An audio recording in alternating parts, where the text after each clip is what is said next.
ପିଲାବେଳେ ପାଠ ପଢ଼ିନଥିଲି ସେତେବେଳେ କେତେ ଅସୁବିଧା ହେଉଥିଲା। ସ୍କୁଲ ବୁଲିକି ଆସିବା। ହଉ ଚାଲ। ଅଜା ଆସିଛ କି? ଆସ ଆସ। ଦେଖ ଦେଖ ଆମର କ୍ଲାସ କେତେ ବଢିଆ ହେଇଛି। ନା ନା ଏଗୁଡ଼ା ସଂଖ୍ୟା ନାହିଁ। ଏଥିରେ ପିଲାମାନେ ମିଶାଣ ଫେରଣ କରିପାରିବେ। ଆରେ ବାପା ଚାଲେ। ଏଇଟା କଣ କିରେ ପଟି ଆଣିଛି ଯାକ ଧାନ ଶୁଖ ହବ କିରେ?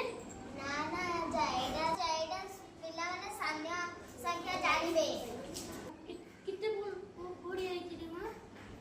ଆରେ ଏଇଟା କଣ କିରେ? ଏଥିରେ ସଂଖ୍ୟା ଜାଣିବେ।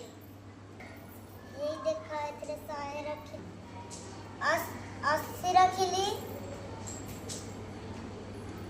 189 ହେଲା। ଏଇଟା ଏକକ ଘର 8 10 1 ଶତକ ଘର।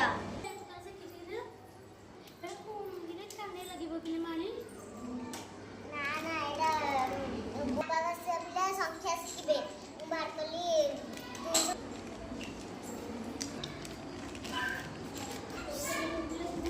ହେଲା 15 ବଢିଆ ହେଇଛି।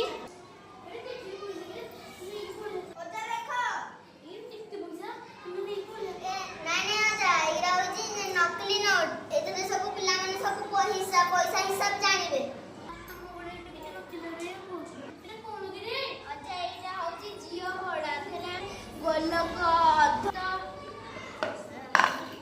ତ୍ରିଭୁଜ ବର୍ଗଚିତ୍ର ଶିଖିପାରିବା। ରବର ମଧ୍ୟ ଲଗେଇକି ଏଭଳି ଶିଖିପାରିବା। ତୁମ ସେମି କେତେ ବଢିଆ ଲାଗିଲା।